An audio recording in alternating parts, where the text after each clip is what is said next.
Oh. All right, here we go.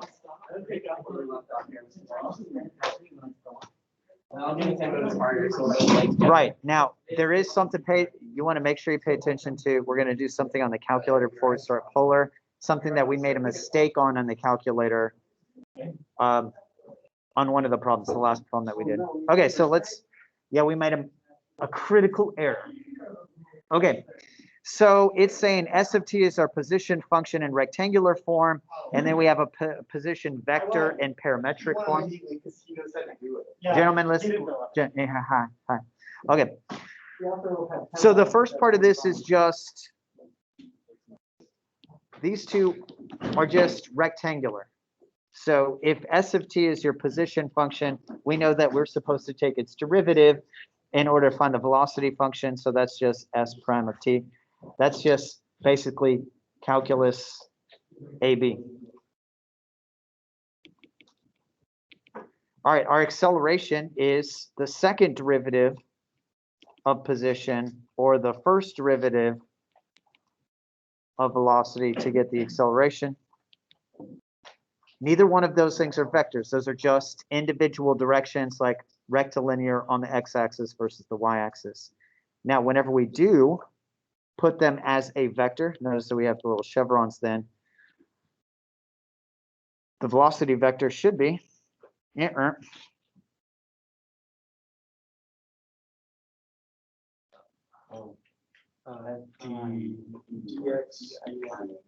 dt.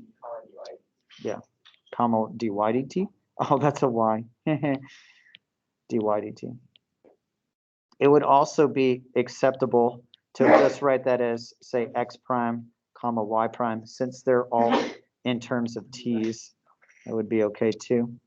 And your acceleration vector would be d2x over d. Yes, there you go. Comma. Do the same thing for the y's. Wait, so what's the top part? Just let us know. So this is just relating what we're doing here to what we did in AB calculus. This is rectangular, and then this is the vector stuff for curvilinear.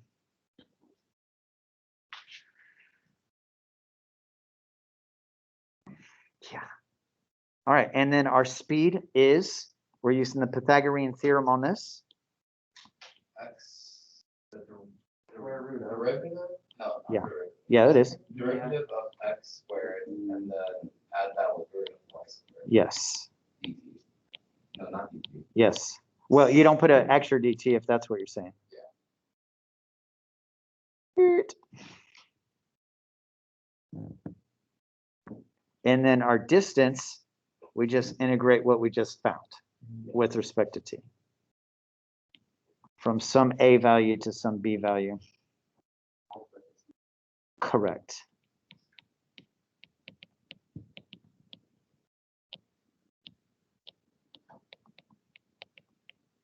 And that one does get the extra dt to indicate the variable of integration.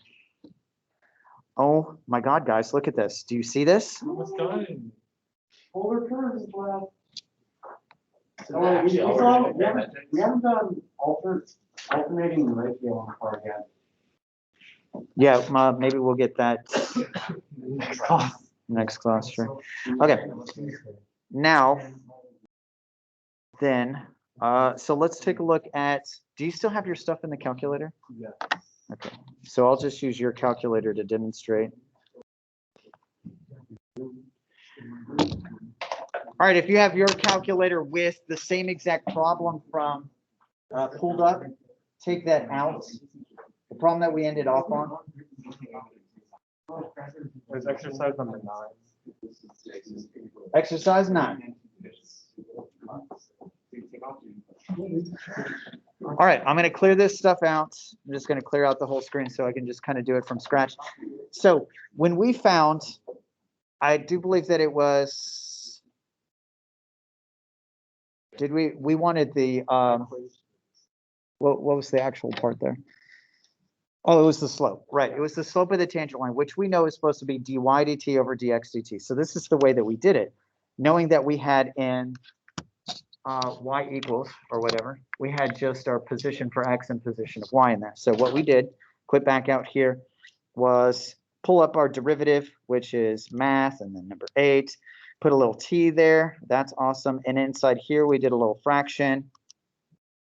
And then we put the derivative of the y, or no, we just put the y stuff on top and the x stuff on the bottom, right?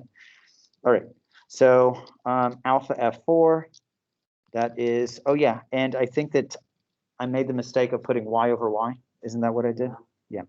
Okay, so that, I was going to put x on the top this time, which would have been even more wrong. And then it was what, at 2? Okay. And this is the one that we got 0.7204, which is incorrect. So we know this is incorrect because Thomas went through and solved it by hand and put the answer into the calculator. And it's like, wait, that doesn't match up. The reason why it doesn't match up is because this over here is wrong.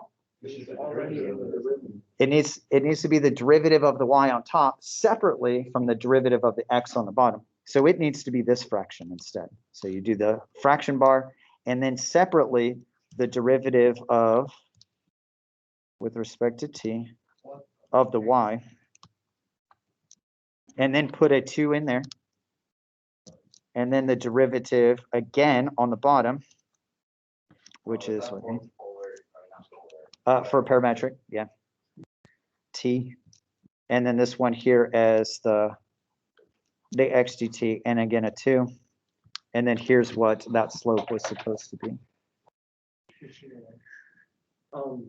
The problem had given us these equations, and they were already the dx dt and the dy. So you just have to divide them, right? Oh no, this was the one before that. This was the problem before that, wasn't it, Thomas? Yeah, Yeah, it was the problem before that. Yeah. So you're right. That one you just had to divide them, but this one was you had the original position for x and the position for y. Yeah. Okay. All right. Here's your calculator back. Thank you for having us. And let's do some polar stuff. So the first part, just like we did with parametric, is just to wrap our heads around what polar coordinates are all about.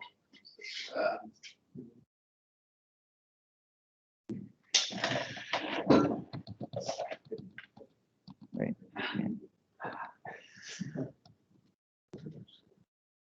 This one, and I think it's that one.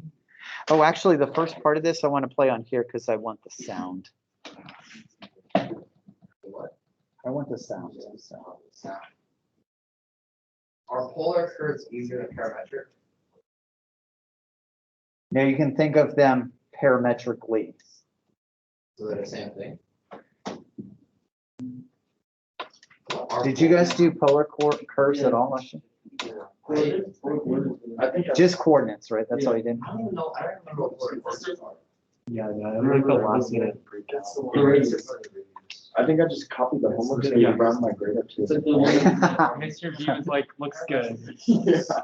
And then I did the last project or whatever. Bro, I do not like that older project. Don't like the full. All right, so I want to share. Let's share this PowerPoint slideshow. All right, I hope the sound goes through here.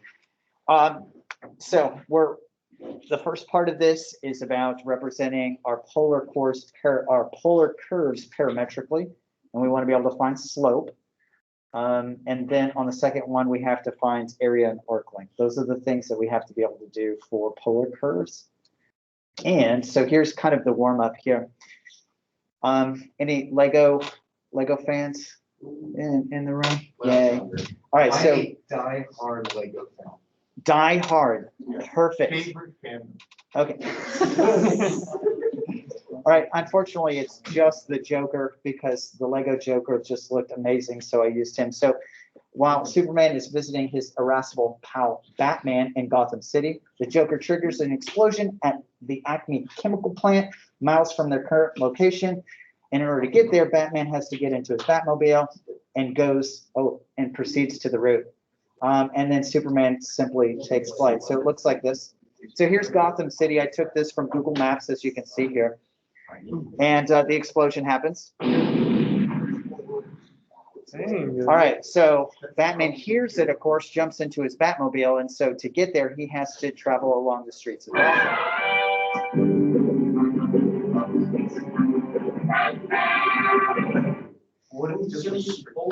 Right, and then Superman just flies straight there because he can.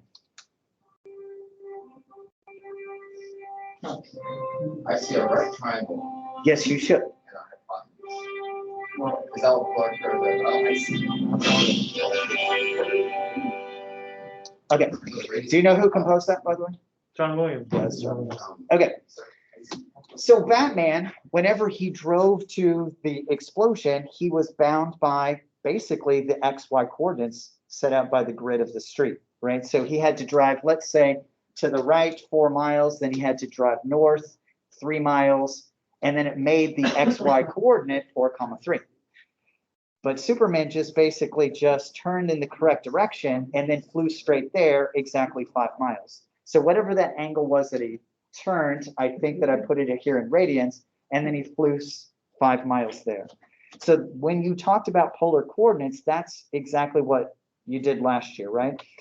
In order to get to that place at 4,3, you can either do it rectilinearly, or I should say rectangularly, just like you did starting in, say, pre-algebra and algebra, using the XY coordinates, or the polar one uses, instead of an ordered pair composed of an X component and a Y component, it's still an ordered pair, but what are the two things in that pair? R and theta. What is R?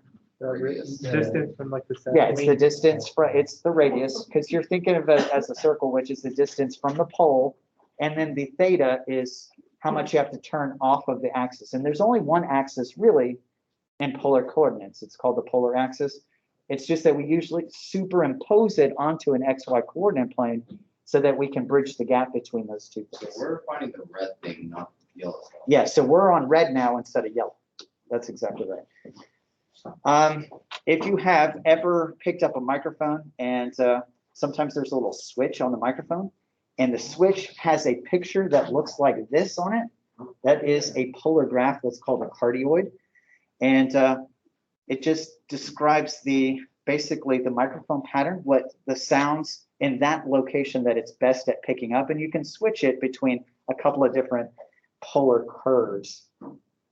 And I grabbed that picture because I thought that part of it, when it was like in 3 dimensions with that graph laying down flat, I thought that looked pretty sweet. Anyway, all right, so that's the part of that I wanted to make sure that I did on there so that we could get the Superman and the Batman theme song.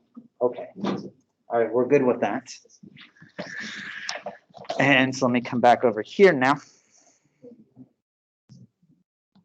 So did you post the notes in the chat? Not yet, but give me a sec. All right, let me see. It's this one. This is polar. Make sure. Yep, copy link. Jackson, there you go.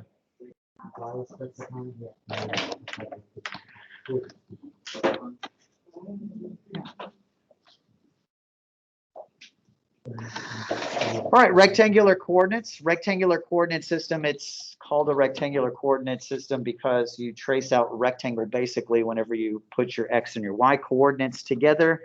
You have directed distances from the origin along the X-axis versus the Y-axis. Sure.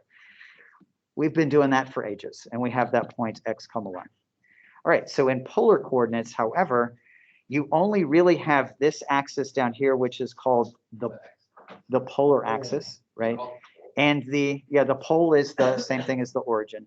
We sometimes throw this one in here so that we can have a reference between the x-axis and the y-axis, because the polar axis corresponds to the x-axis, of course. Okay. All right, so if I wanted to locate that point, I need to turn a certain number of degrees off of the x-axis or the polar axis, and then some sort of directed segment, a directed distance away from that pole that's right there. So it's still an ordered pair, and the order that we use is in alphabetical order, just like it is with X y. So the ordered pair that goes with this one is, what do you think comes first? R. When you spell the theta, not angle. Don't spell angle because then it's A and then you get it in the wrong order. Are the length of the line. Yes, it is. Yeah, the distance. So Okay. like, you're finding X. All right, and there's your polar axis, and there's your pole, of course. Combine polar and vector. And you get magnitude of the vector. There you go. Okay. All right, so over here, you can think of this R, like you were saying, R is the distance from the origin or the pole that's right there. Think of it as a circle that's centered at the origin, and this radius basically can just tilt at whatever that angle measurement is to give you your coordinates. And your angle measurement, just like in pre-cal, positive direction is what direction? Right.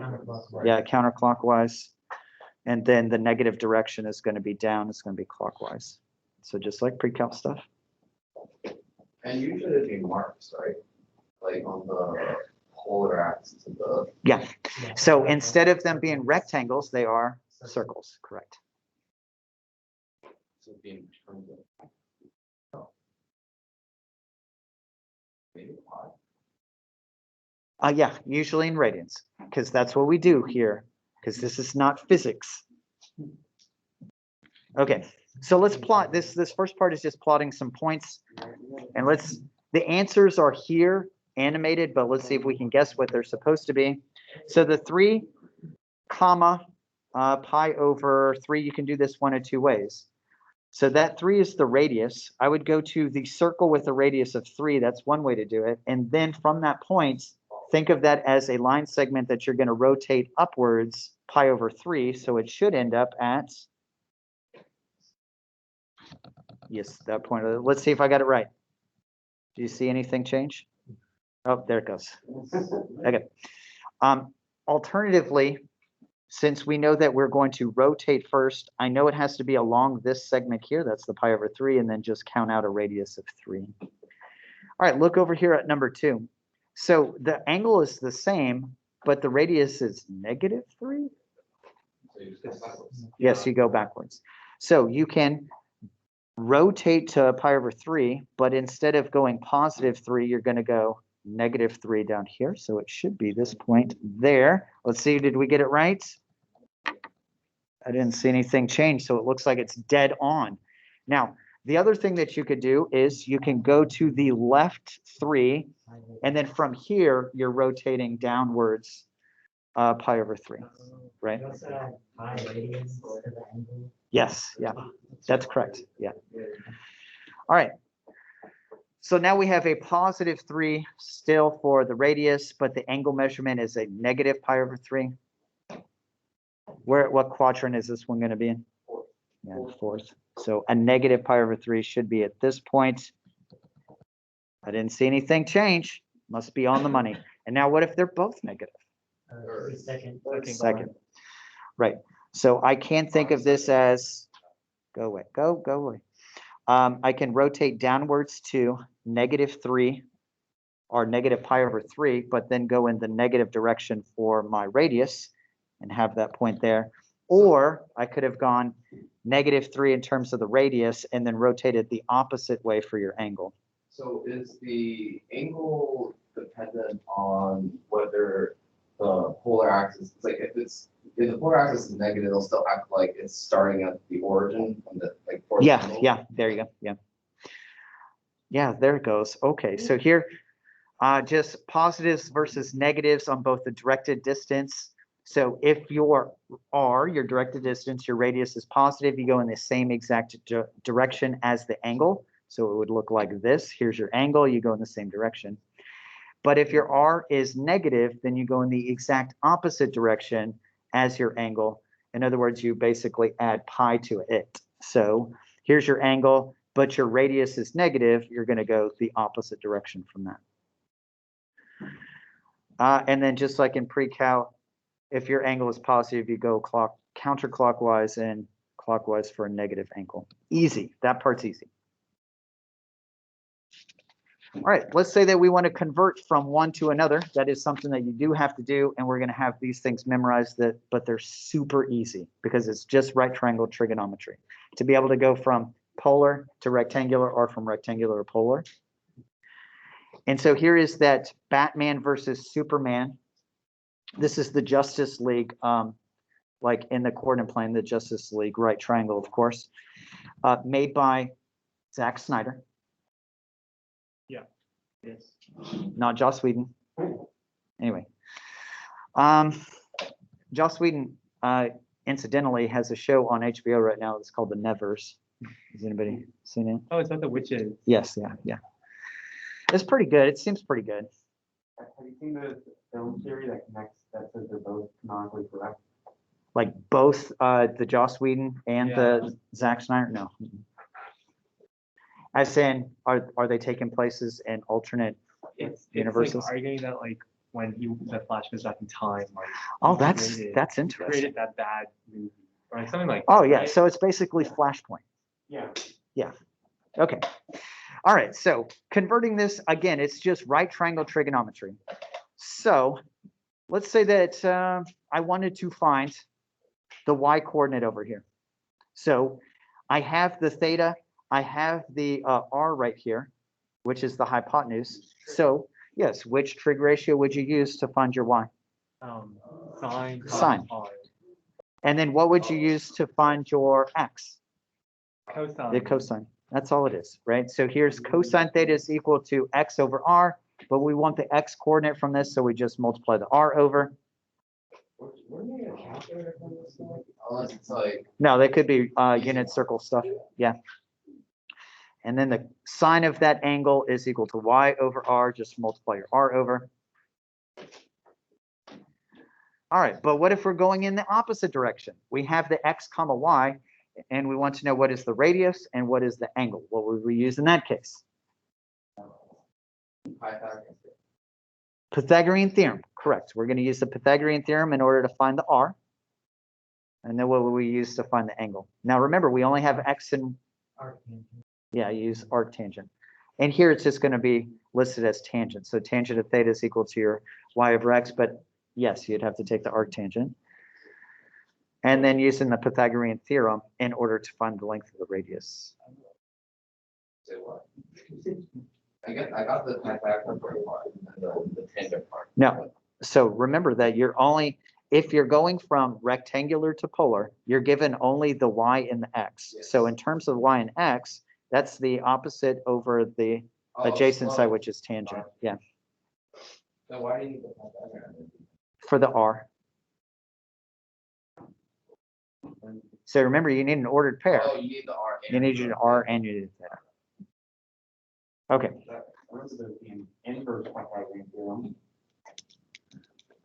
I don't want to hear about that. For it was a hyperbola. Yeah. Anti-Pythagorean. Anti-Pythagorean. Yes. Okay. So these are going to come in super handy whenever we have to find derivatives, because we're going to basically turn them into parametric equations. And instead of our parameter being t, our parameter is going to be theta. So the parametric stuff basically forms the foundation of all of the stuff in this little unit. All right, so the first one here is just to convert some coordinates. And now you are not going to be called upon to do this on the calculus exam, but it's something that we need to do so that we can understand the relationship between those two things. All right, so there's a lot of stuff. Got to scroll back through. All right. Joseph, you feeling antsy? It looks like it. Okay. So I want to go from 1, 1, which is in rectangular, and we want to go to polar. So if we want to go to polar, what are the two things that we need to find? The angle and the r. Okay. So what do you want to find first? R. R.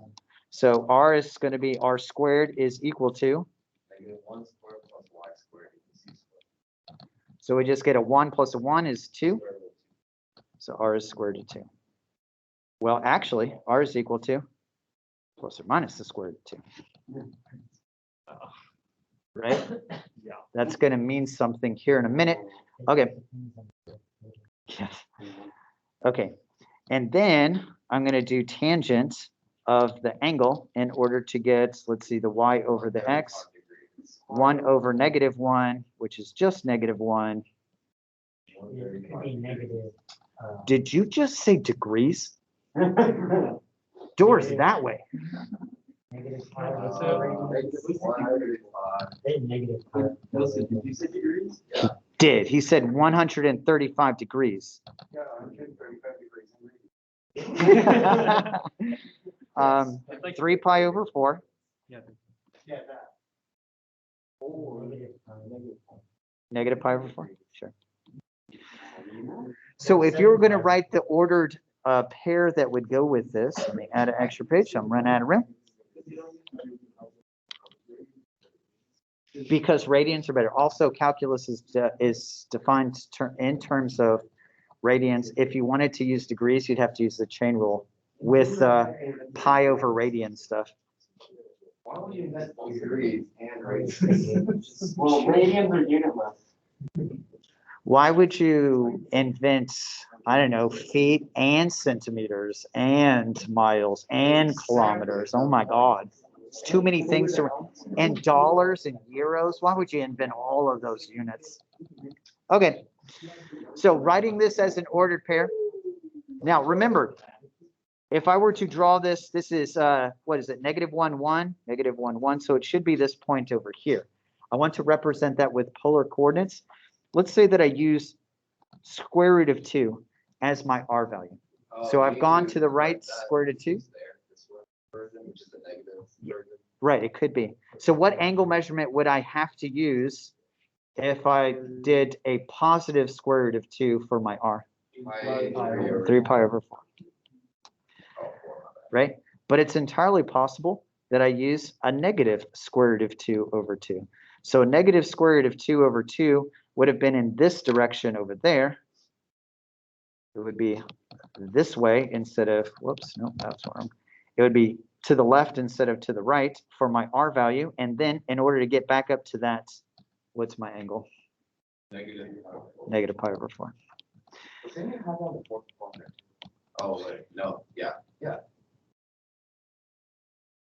Yeah, so I could do, let's say, how about negative square root of 2 and 7 pi over 4? Would that work? There has to be some, So I would go regulation. 7 pi over 4. So I'd rotate all the way over here, 7 pi over 4, and then go backwards, square root of 2. What does this mean? Yeah, that's right. Every single rectangular point doesn't have a unique version in polar coordinates. Okay, let's do it in the other direction. So we have polar coordinates, and we're trying to turn these things into rectangular. So rectangular, we just need an x component and a y component. The x component is equal to the radius, which is square root of 3. And x is associated with cosine. Whoa. Cosine of pi over 6. Pi over 6 for cosine is square root of 3 over 2. Right? 3 over 2. And your y coordinate, square root of 3 times the sine of pi over 6. So the sine of pi over 6 this time is a half times the square root of 3 gives us square root of 3 over 2. So our ordered pair here is 3/2, comma, square root of 3 over 2. And what conclusion can you draw about that? There's only one. It's unique. So polar to rectangle 1, rectangle to polar, you have no idea. Yes. Many. But as long as you get one, you're right. As long as you get the correct one. Out of the many that there are. Yes. All right. So here, let's look at some of these graphs here. And then we're going to look at some even more graphs, and then we'll set our calculator to polar mode so you can play around with it a little bit. Okay. So Have you ever done sequence mode? no, not in high school mathematics. And to be quite frank with you, I don't even know what sequence mode does. Because there's a sequence mode. Oh, I know. Yeah. I tried. You have no idea? Yeah. All right. So think about this. The first one is graphing r equals 6. What do you suppose that graph in polar coordinates looks like? That's correct. It's a circle with radius 5. And so here's how you can get its equation in rectangular coordinates. Well, r, don't we have a formula that has r in it? It's the Pythagorean theorem. So I would take that 5 and plug it into the Pythagorean theorem here, and it would be x squared plus y squared is equal to 25. And there's your equation of your circle. Okay. On number 2, it says just theta is equal to pi over 4. What do you suppose that graph looks like? That would be a line. Yeah, it's a line, right? So it's just, hey, look at the angle pi over 4. That's all we want. And it's not just that direction, it's also the other direction as well. When your radius is negative. So here's when your radius is positive, and here's when your radius is negative. And we can get that as well by just using the tangent formula. So it looks like this. Tangent of theta is equal to y over x. Just plug a pi over 4 in there. Tangent of pi over 4 is 1. And then just y equals x. Yeah. Got a couple more for you. Not obvious at all what cosecant of theta is going to be looking like. So let's do some mathematics on it. What's cosecant the same thing as? 1 over sine. All right, so I'll just rewrite that as 1 over sine. And then maybe even multiply the sine over to the other side. Which is what? Which is, that's right. Huh? What? Yeah. 1 times sine. Wait, what's asking, where's the polar? That's the equation. That's Which it. is the polar. There's no angle though. What are you talking about? There's an angle right there. No, but on the picture there's an angle. What are you talking about? There is 2 an angle. Radius times the sine is 1.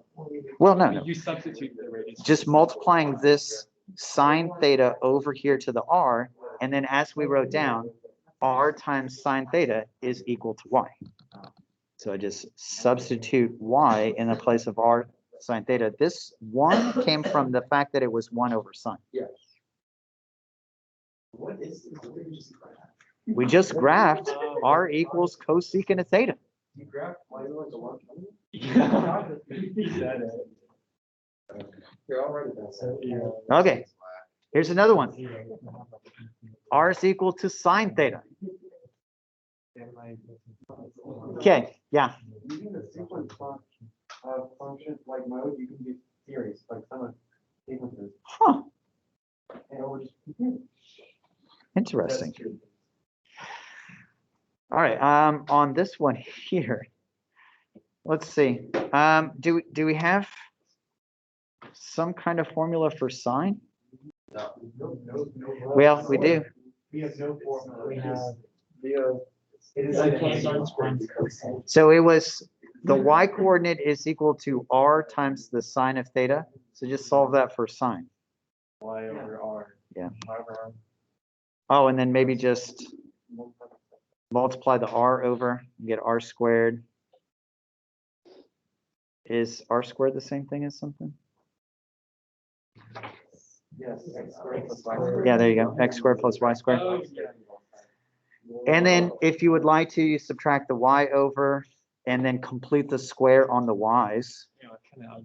So completing the squares on the y's, you take half of that and square it. You get 1/4, add 1/4 to both sides, and then it looks like this. What shape is that? A circle. That's a circle. What's the center of that circle? 0, 0.5. 0, 1/2. What's the radius? 1 1 half. half. 1/2. 1.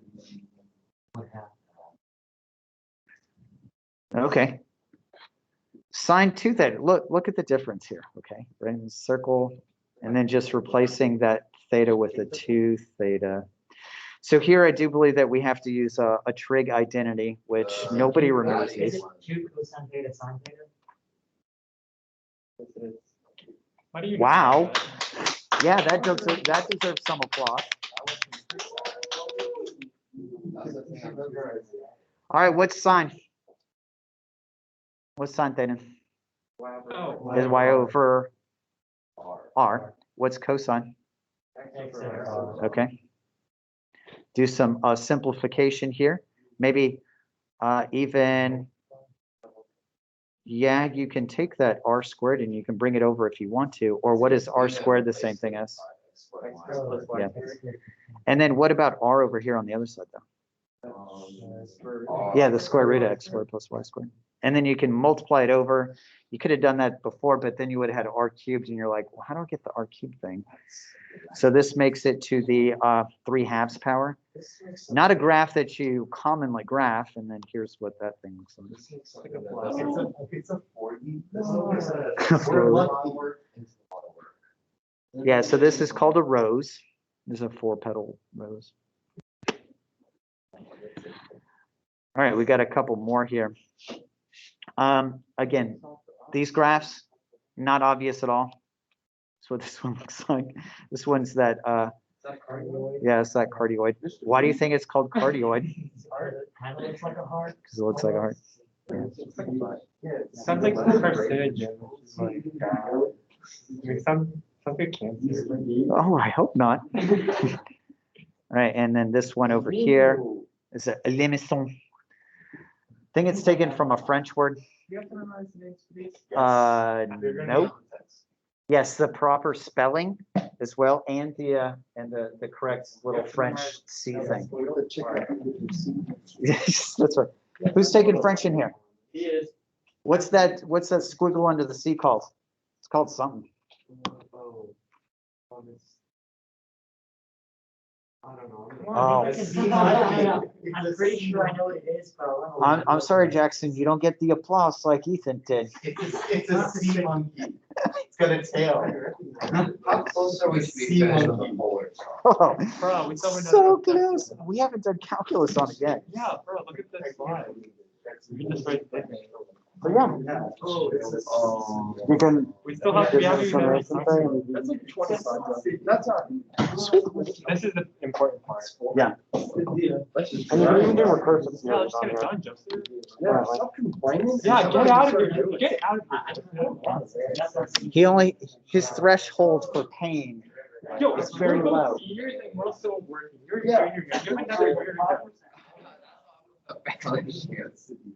We're almost I'm done. definitely gonna like drop out of the What are you doing? Doesn't help that comment. Yeah. I don't know how people can take like a ton of hard classes. But you're oh yeah, we took pretty hard classes. Marco. All right, so I have on here.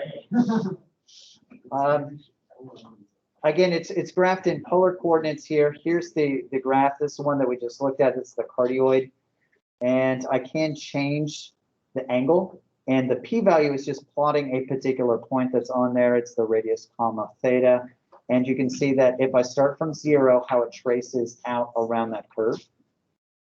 So let me come around here and then just kind of go with the angles that we commonly know. Let's say pi over 2, you can see exactly where it's at. Pi over 2, it's on the y-axis. Going over here to pi, it's so back here on the x-axis. 3 pi over 2, it's back at the origin. And then finally 2 pi in order to make it. So it takes exactly 2 pi in order to go all the way around that shape. Sometimes that's the case and sometimes it's less than that. Yeah. All right, so let's look at one of these limisons. All right, so the same kind of thing, and watch what happens when I can change this a value here. So it's a plus b times the sine of theta. And this is just so that we can see what these things look like and have a familiarity with them. Well, it's just a regular circle over there. All right, and then again, let's watch the points travel along there. Oh, actually, I have to show it. Let's show OP. Okay, so starting at 0, and then watch it trace around. There's pi over 2 right over there. There's the pi. And look, I hit the origin before I hit 3 pi over 2. So Where do you think it's going to be at on the graph when I actually hit 3 pi over 2? The little, yeah, this thing right here, like that. Right there, and then come back around, and then finally complete. Whoop, back there at 0. All right. We have the same exact thing except for with cosine, right? Here's some roses, and so let's watch what happens with these rose curves. And I have an n inside of here, and I can change that n value, and let's see what happens to that. So right now the rose, the n value is at 2. I'm going to put it back at 1. So at 1, it's just that circle. When it's at 2, it's the 4 leaves. It's at 3, it's 3 leaves. 4. How many leaves? 8 leaves. 8. 5. That's really good. 5. So how much is it going to be for 6? 12. So what's happening? The odd number is equal to the number. Yes, when it's odd, like for example, let's say put it at 3. That's how many petals you got. But when it's even, I put it at 2, and you get double that. All right, I'm going to show the point here that I can move around here, and let's watch all of these values happen. So see where we end up at. There's pi over 2, and so basically traced off the first petal from 0 to pi over 2, and then look where it went. It went down to the 4th quadrant to trace off the second one. Then the 3rd quadrant, and then finally that last one there. We need to do A bunch of petals? Okay. Yeah, like 50. Yes, 50 petals. Right. Those are big petals. That's the radius. Okay, here we go. All right, let's spin around that thing. That's lagging. Okay. So you can also do the same thing with the cosine curves. Those were some circles, and let's look at the limniscates. These are the last set here. Sort of looks like an infinity symbol. Yeah. All right, and then this just changes how big that thing is. Let's trace the point that goes around it here. All right, so watch what happens with the points as I trace this around. Here is pi over 2, and then watch what happens for a while.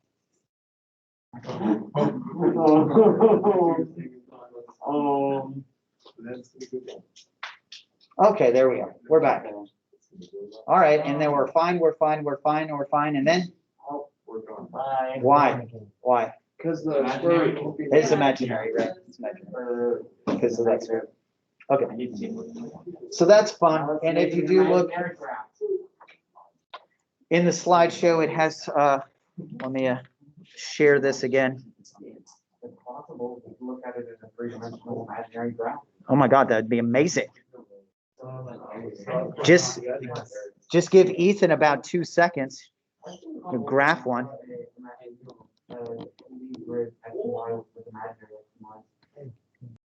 All right, so on the slideshow anyway, there's kind of a gallery of those polar curves.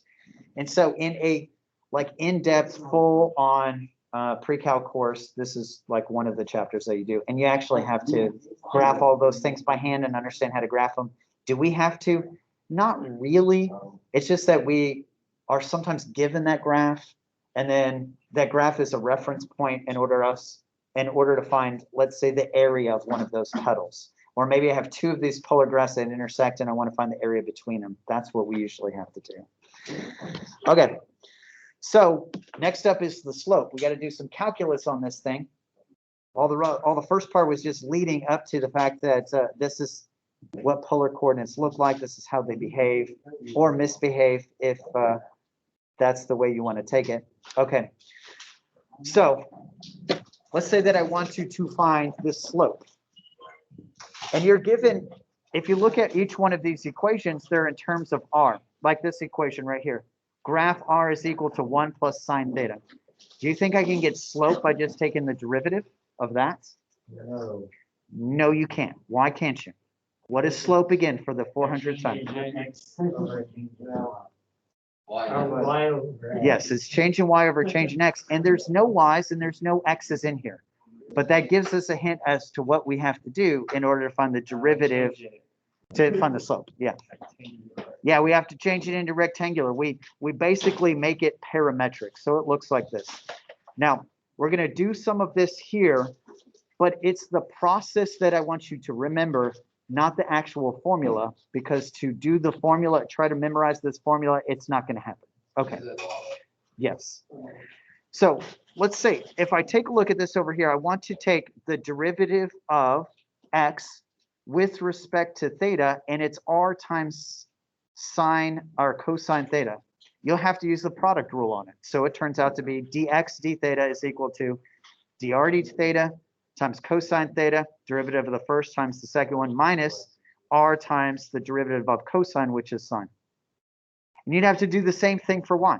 So find its derivative. And then what are you supposed to do with those two things? Put them over each other. Yeah. Parametric. So you want to memorize that thing? No. No. So what do you do instead? Write it on our green card.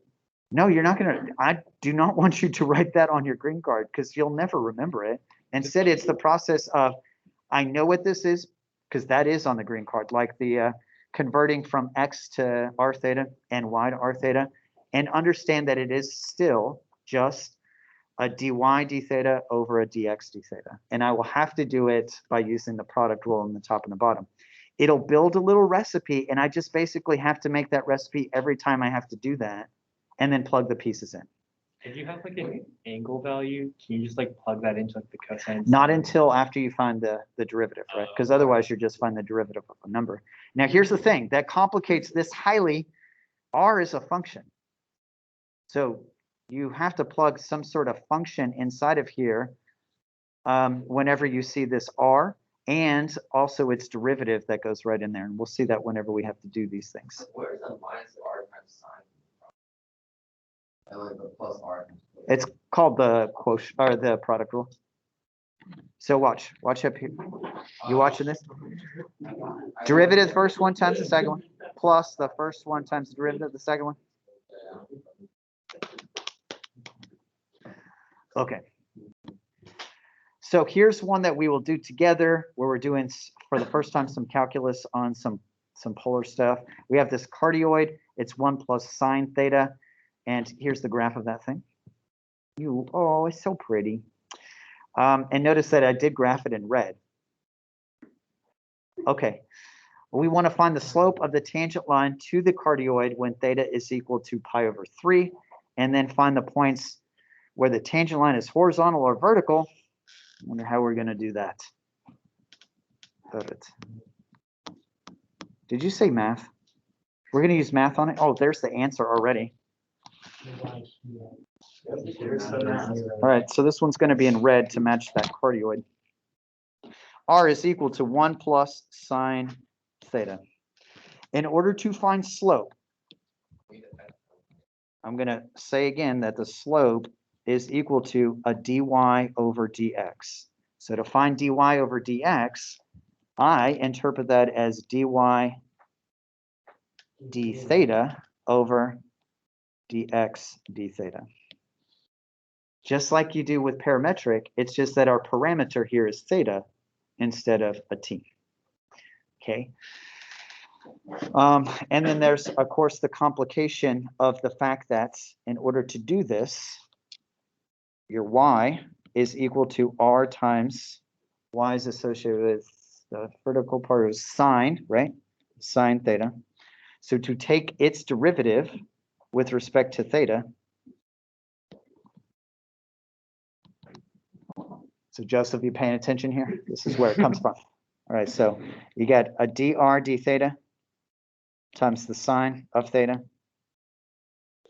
plus r times the derivative of sine, which is, no, it's not, negative cosine. Yes, it is. It's cosine. I was just playing with you. Okay. Okay, that part's not finished yet. So I'm going to get dr d theta from this equation right here. So back over here, dr d theta, you just take the derivative of that with respect to theta. So the one's going to go away, it's 0. And the derivative of sine will be cosine. Okay, so this part here is going to be cosine times the sine that we got before. The r is going to be the original function 1 plus sine times cosine. Look how easy this is. Oh my God. Oh, you have no idea. Wait, this is just the top. This is just the top. We still need to do the bottom. As fast as you can. Okay. Oh, I thought you said, how are you going to do it? Yes, 100% of the tests. That's what I hear this year. They're just going to change it up a little bit. Okay, so x is the horizontal part that's associated with cosine, so r cosine theta. So dx d theta is equal to, it's the same kind of pattern as this one here. Whoops, same kind of pattern as this one. Derivative of the first one times the second one.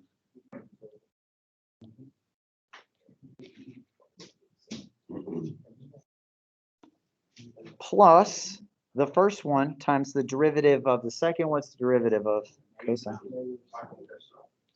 That one's negative. Okay. And again, we'll have to plug our stuff in, but we already at least know what our dr d theta is. What was that again? Cosine. Cosine.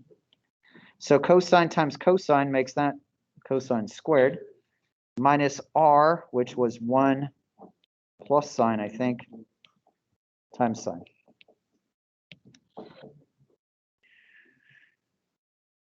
Not done yet. Yeah, put it over each other. Now you got to put one on top of the other one. So we have our apple. And then you can stop there after plugging the. Yeah. You're right. We have our Apple Pencil, so we can go dy dx is equal to. You sure do. You can borrow mine. I don't think it works on paper, though. I could be mistaken.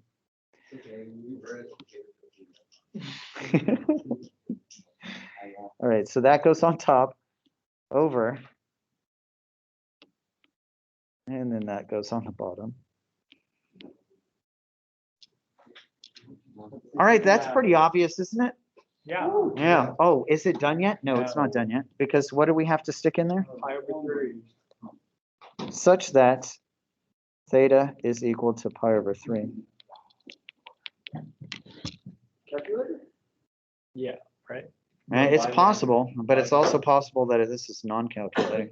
Or safe stop. Yes. Is it safe stopped yet? Not You yet. have to Not yet. plug it in. So just got to plug it in. So you got cosine pi over 3 times the sine of pi over 3 plus 1 plus sine pi over 3 cosine pi over 3 over cosine pi over 3 squared minus 1 plus pi over 3. Almost done. Sine pi over 3. Oh, there you go. Let me see what that number actually turns out to be.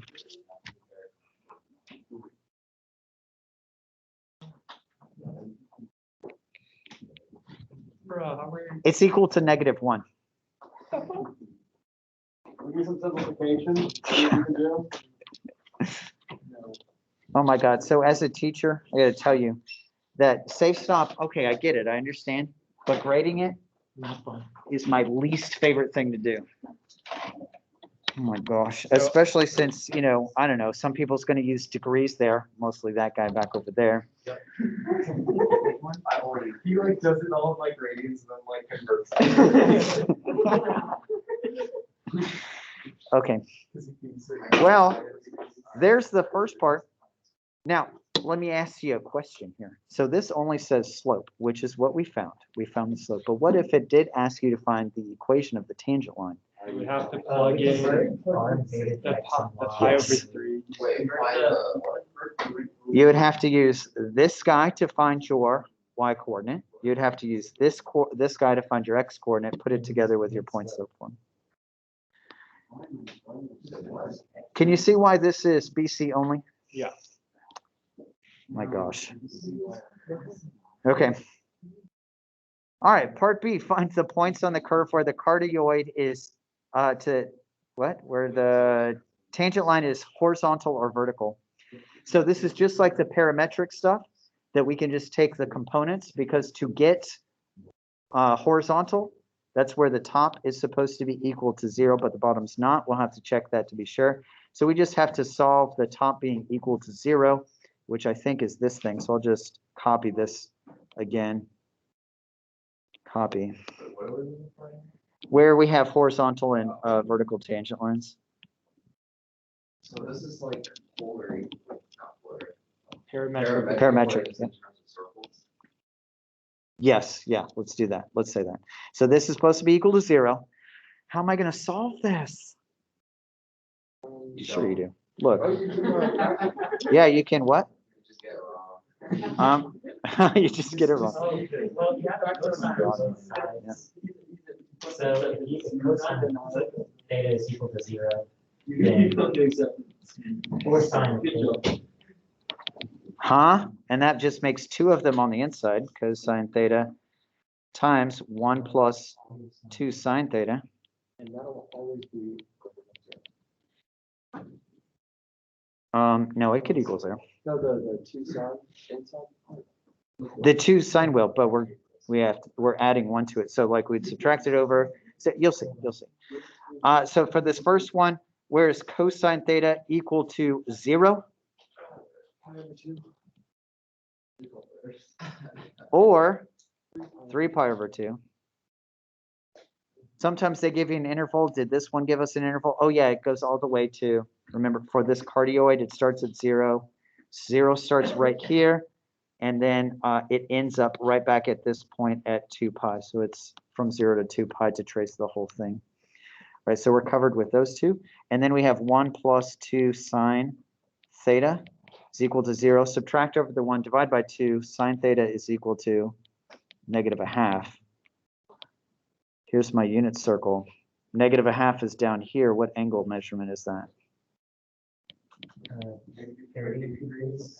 Did you say degrees? And negative when there's a degrees.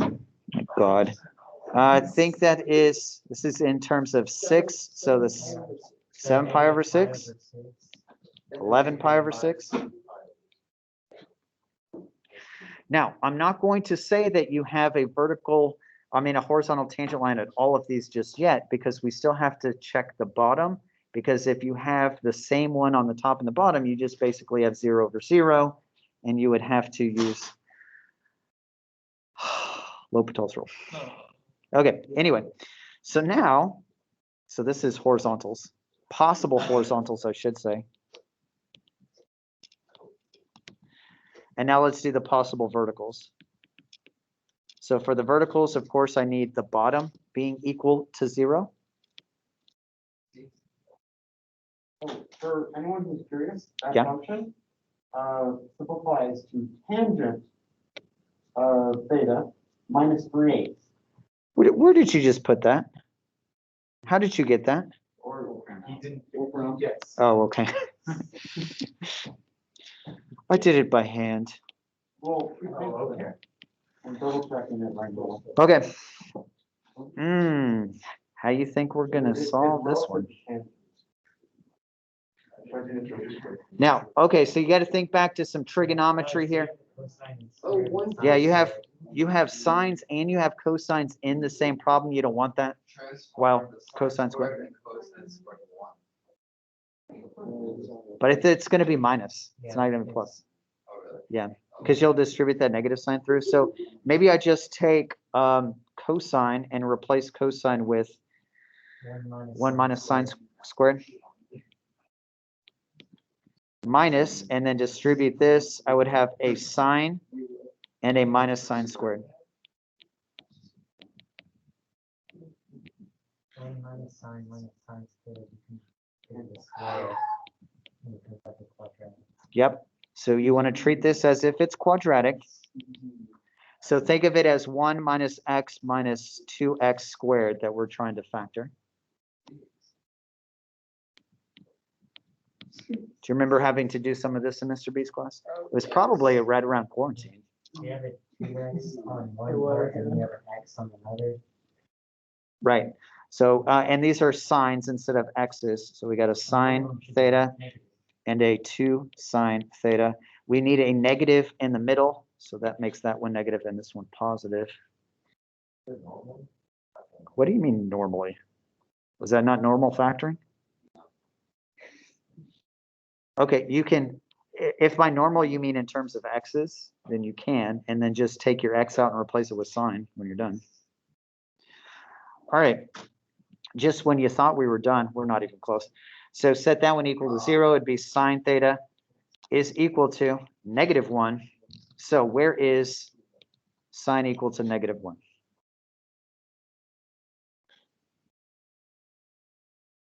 Pi. All right, we have stopped thinking. Wait, no. 2 pi, no, pi. 3 pi over 2. That's a problem. That is an absolute problem.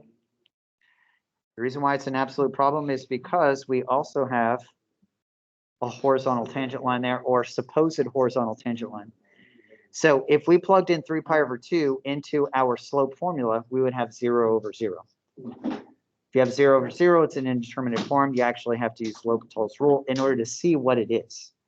It turns out to be vertical. Let's do it with the other one here. 1 minus 2 sine theta is equal to 0. Add over the 2 sine theta, divide by 1. You've got sine is equal to positive 1/2 this time. So where is sine equal to a positive 1/2? 30 or pi over 6. 33. And then 150 Oh, pi over 6. No, it was pi over 6. Oh, I was so exasperated by the 30 degrees remark. 5 pi And over then 5 6. pi. Okay, so notice that the other ones do not match up, so we're good with those. It's just that this one here is the only one that gives us 0 over 0. Okay, if I look back at the question, I'll have to scroll up for a day or two. Notice that it does say that we're supposed to find the points on the cardioid where we're horizontal or vertical.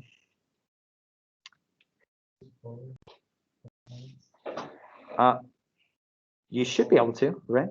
Because you don't have to. They are still points.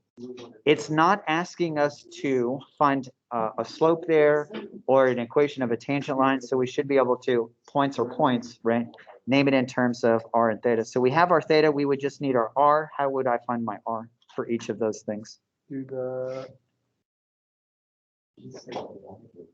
angle minus the angle. It's this. I just plug it in here. Uh, Okay. So for example, we'll just do one of them. We'll do this horizontal here at pi over 2. So we're going to plug that back into r equal to 1 plus sine. Correct. So our r is going to be 1 plus the sine of pi over 2. Sine of pi over 2 is 1. 1 plus 1, I'm pretty sure, is 2. And then our equation in alphabetical order is r theta. So it's 2 comma pi over 2. So let's look at our graph here. At 2, radius of 2, there's a radius of 2, and I go up to pi over 2. Is there a horizontal tangent line at this point? Yes. Yes, that makes sense. Okay. All right. And the one that we had in question, the one that was the crazy one where we had 0 over 0, that happens whenever we have spun all the way around to here, and it turns out to be that vertical tangent line. It approaches being vertical from both sides, positive side and a negative side. So it's this point here. Wait, but there's no, it's air in, You're right. So right there is a sharp turn. So yeah, it's just on one side it approaches a vertical line, positive, and then on the other side a negative one. You're right. The limit. The limit. Okay. On the team.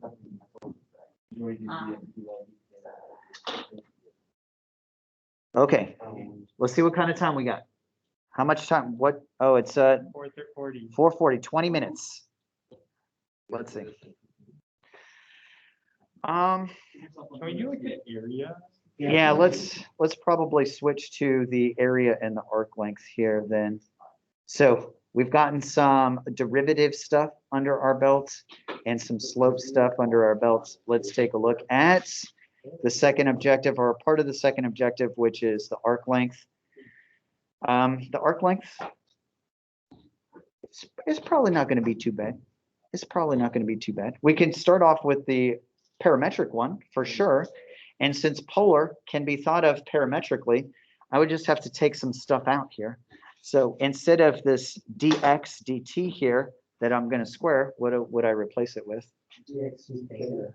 And then the dy dt. dy d There you go. There's your arc length formula. Use r d theta. That's what we're about to do, Rutger. Okay. So since this dx d theta and the dy d theta, that's not usually the equation that we're given. We're given an equation r equals something. So as we did before, you have to use your power, or no, your product rule on each one of these things and take the derivatives. I always mess up the power. All right. So like I said, this thing is deceptively simple here. So I'm gonna substitute that in its place. Substitute this in its place. Oh, but we also have to square the stuff out. Simplify it. It looks like it's going to simplify really nicely. Yeah. All right. All right. So wait. Ignore that. Okay. So here's that step. Here's it expanded out. So take a look at it expanded out. I think something cancels. Oh, okay. You probably have some like r squared. cosine Well, look, squared. this one's negative right there, and this one over here is positive. So at least those things cancel out like that. Joseph, don't quit. You can't quit yet. Okay. Yeah, you are legally bound to this room for the next. Wait, are we gonna have to use this? No, this is just how it comes up. Like, this is how you derive it. We're going to have a much simpler formula when we're all done. Can you also say that since the length is r theta, I mean, like, kind of break it up into tiny circle sectors. Yes. Well, what is it? Arc lengths of a circle? Yes. Yeah. All right. So in here we have an r, a dr d theta, and this one we have a dr d theta, and they're both being squared. So it's like it's a common factor between those. So that is going to be factored out. And then these, they have a common factor of r squared, which can be factored out. So just individually, this is what that would look like. So we have a dr d theta squared, and it's multiplied by, what's cosine squared plus sine squared? That's 1. And then, there we have it again. Sine, no, but this one's back. This one's sine squared plus cosine squared. Oh, so it's 2. Yeah, that's how it works. -1. There you go. Now there's your arc length formula. Okay. So write something down then for your arc length formula. So we do have one in terms of the parameterization in x and y's, or in terms of r's where it's not parameterized. You just see someone who derived the Would they call us for giving you extra credit if you derived that? Like, I'm not sure you're gonna have time. Right, there are some geniuses in Calc BC.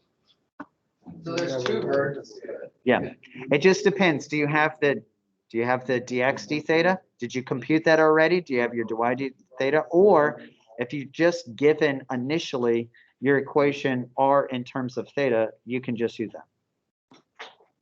There's no arc length formula set. Sure there is. It's like a parametric equations. I thought question. No, that's for parametric So equations. if you have a structure, and then what's the potential of the structure, it's some all potential symmetrical point. Oh, so you choose function. So there's 4 points. All right, we're pretty close. Yeah, we got this.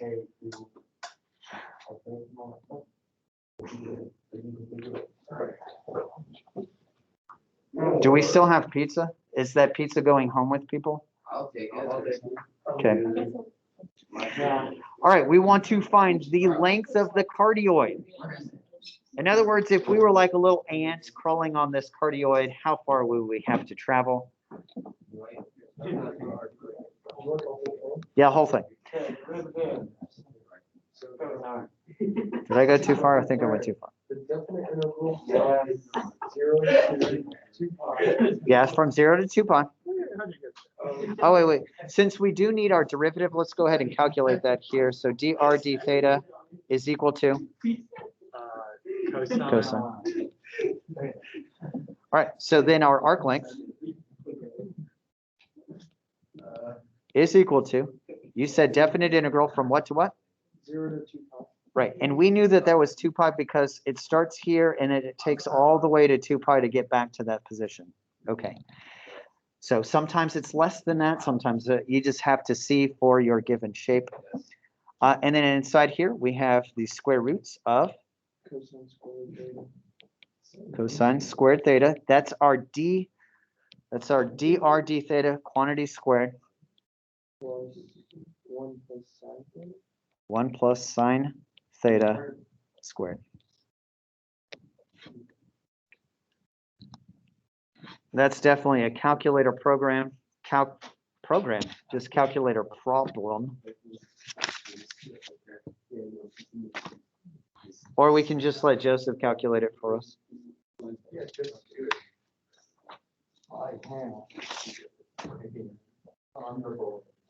Throw it into the calculator.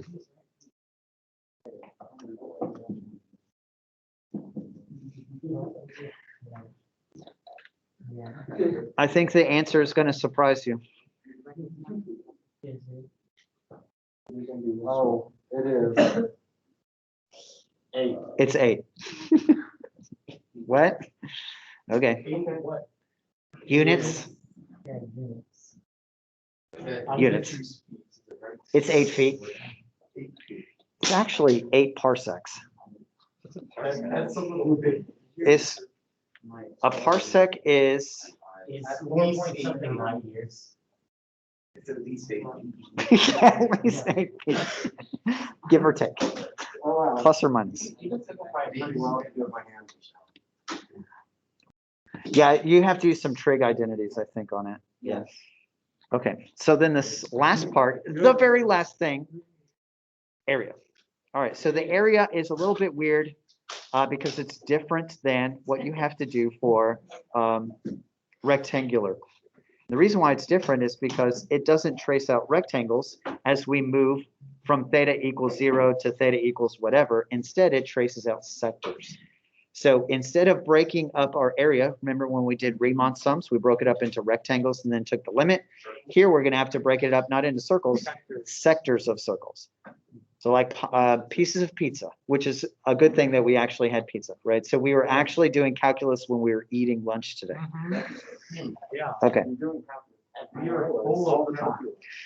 So let's see if you remember the area of a sector formula. 1/2. Yeah.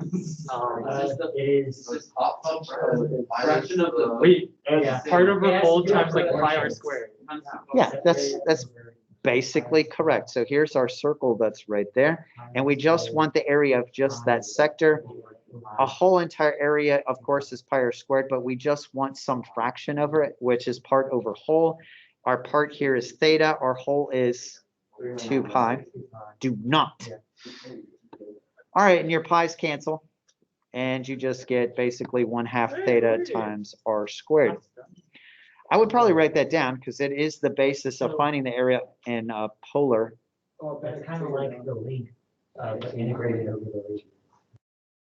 It's 1/2 is the definite integral Oh, from A to B of like the function squared. of theta. Yes. Of theta times sine. Now the theta is going to be part of our delta theta. So that's going to be our d theta, that part. All right, so derp, there's that part. You guys got something for that if you needed it. Okay, so we're going to turn this thing into a Riemann sum. So we need a couple of parts. Remember, a Riemann sum has a function and has a width. The width is what's changing. First of all, what's changing? The angle. It's the angle. That's right.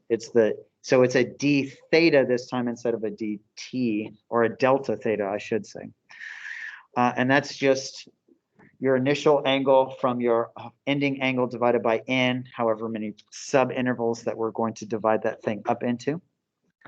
And then the radius is basically our function. Because the function is r equals, it gives us a radius, right?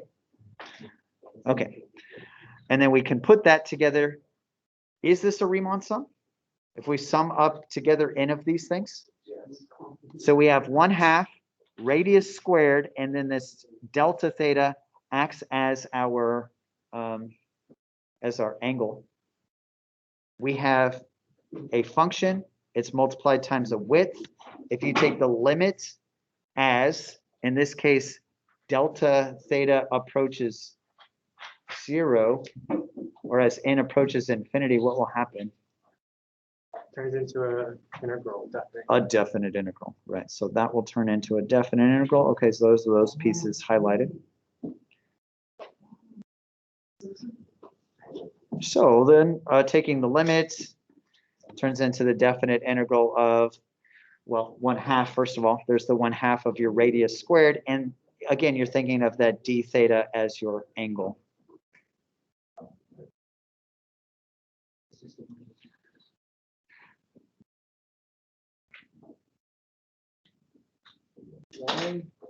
Why are you dividing the A's and B's like that? They're in angles, they're usually Greek letters, they're alpha and beta. And to distinguish them from like x values, A and B, they're not x values, they're angle measurements. Or they're the parameter values from parametric equations. All right, so all we got going on here then is finally the area. It's the same thing, it's just right here. Okay.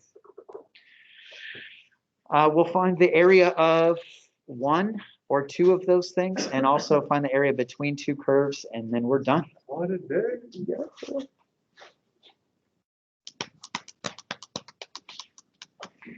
You imagine somebody back at home having to shift through these videos? All like My hours. God. Well, that one's 54 minutes now. I'm so glad I was here instead of, being at home on Teams. I don't think we would have survived. But we're all at home doing this. I would have just put on my fake ponytail. My fake man bun, I mean. And then hosted a live from my home office. Do you like doing this better than recording?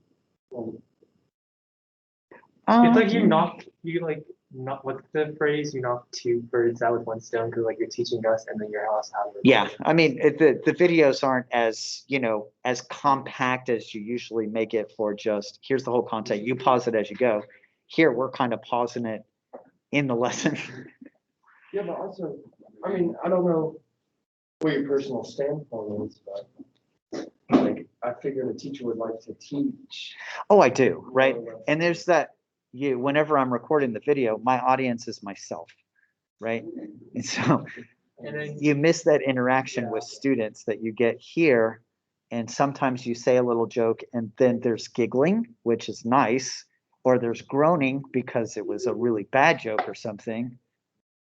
Or, we can make fun of Joseph sometimes, which is also pretty fun to do during the lesson. Okay. Oh, did you see that animation? Watch, this is sweet. Okay, there you go. All right, let's find the area inside that cardioid. Okay, coming back over here. Remember, our formula for finding the area starts with a 1/2. Area is equal to 1/2 definite integral from,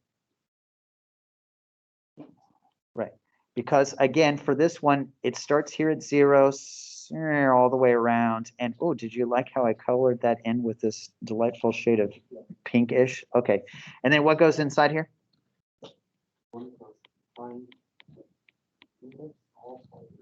Squared, and then d theta. And as far as that goes, you could probably do that by hand with some trig formulas. You'd have to square that thing out. You'd have to probably get rid of the sine squared theta, turn it into something else with an identity. But I think If I'm not mistaken, Peyton is about to tell us what the answer is. You're on the spot. Hurry up, man. I mean, it's not pretty, but 4.71. Two. I thought you were about to stop with 2 decimal places. 4.712 what? Units squared. That was for Brendan's benefit. No, this is area, so whatever the units are squared. Parsec squared. Square parsecs. Oh, yeah, I did. It's big. I get this into It's just the best way, because it's just. So like, what do you have to measure with 2 parsecs? Decimeters. What do you have to measure? All right, let's do one more. This one is one of the Rose loops, just one of them, not the whole entire thing. So the most challenging part of this one is trying to figure out what our limits of integration are going to be. And so maybe you remember this from whenever I did it up there. Let me switch the colors here to maybe a blue. So 0 started here, and then it started tracing around the first petal until it reached what angle measurement? Pi over 2. And then it started going down here in that other quadrant. So we're going to go from 0 to pi over 2. So our area is 1/2. Of the integral of the whole thing. Oh, you could, yes. Well, 1/4 of the 1/2 of, yeah. From 0 to pi over 2. Sine of 2 theta squared. D theta.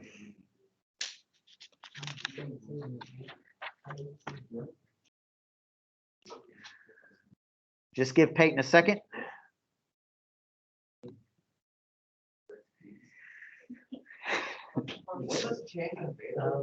That's kind of difficult to explain. It's difficult to explain. It's basically, the length that is. You got something?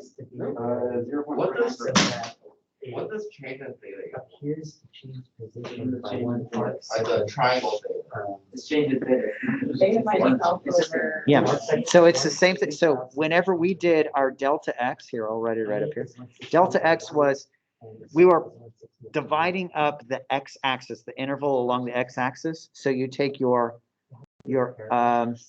right-hand endpoint, which was b, minus your left-hand endpoint, which is a, and we wanted to divide it up into n parts.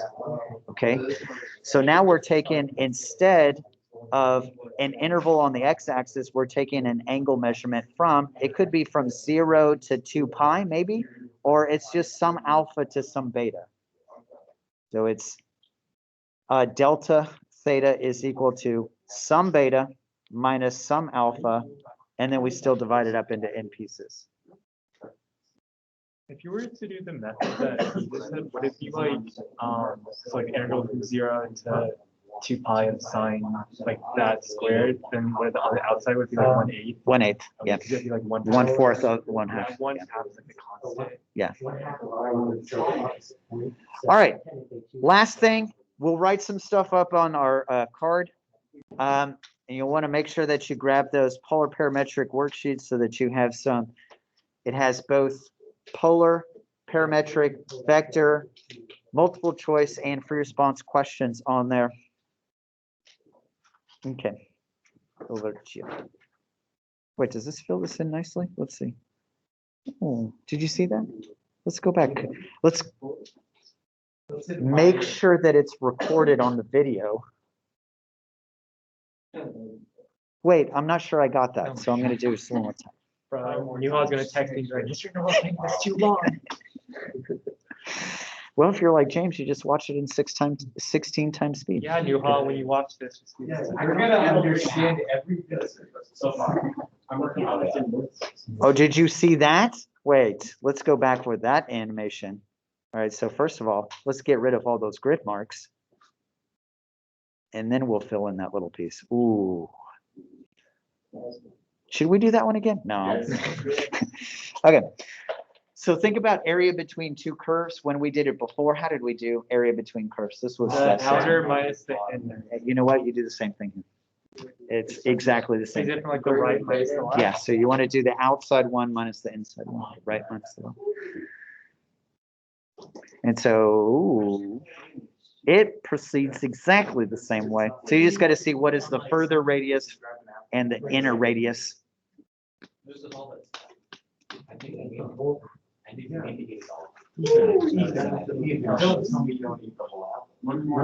James, did you just eat the core? Yeah. Somebody pump his stomach, please. Oh, because it's got the cyanide. Okay, that was the entire apple, including the stem. You're going to die if you cyanide your system.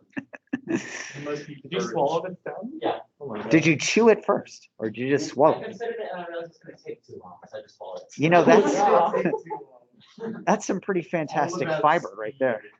Yeah. Your body can't actually digest that, so think of it as a scrub brush for your intestines. Yeah. Don't worry about it. No. Oh, no. It won't digest it. It'll still dissolve it. though. Then you can replace the function. Not really. I don't think it will. Well, it's not gonna like be like sharp. Yeah, it It's it going knocks to off all the sharp edges for you. It's going to. It's not dangerous. Does anybody have any stomach acid that we could put an apple stem in and just want to see what happens? Okay. All right, so here is the last exercise. We probably could have been finished 10 minutes ago, but we decided to talk about A necessary diagram. that's right, yeah. So James had to eat his whole entire apple, including the stem.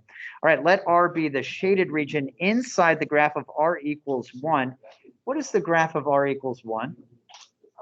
A circle with radius 1. Okay. And outside of the cardioid, R equals 1 minus cosine theta. And they're nice enough to provide us not only a graph, but they told us which function is what. And we know from experience that AP test is not always that nice to us. Sometimes they do. Sometimes they do not. Okay. All right. So our outside function we can see very clearly is. So we want outside minus the inside. It's not the cardioid. Cardioid. So we want the bigger radius here. So out here, 1. It's this outside one. And then we're going to subtract out the white part, which is going to be the cardioid. Right. Now, there's a number of ways to do this, but the very first thing that you have to do, it's obvious from this graph, but do you always get a graph? Probably not. How do you find the points of intersection anyway? Yeah, you set them equal to each other. Man, it's like you guys have done calculus before or something. So I'm going to set these things equal to each other. It's 1 minus cosine theta. Where's that equal to 1? Add your cosine, subtract your 1. Cosine theta is equal to 0. Theta is equal to? 90 degrees. Oh my God, there he goes again. Pi over 2 and 3 pi over 6. We never would have guessed that from the picture that says that. Yes. All right. It does. You're right. It does. So I want to do the least amount of calculation here as possible. And instead of going from either, actually, I don't want to do pi over 2 to 3 pi over 2, because then that would go from here to the over here. That would be a bad thing. So actually, we do want to use the negative. Let me cancel that out with my magenta crayon and make that negative pi over 2.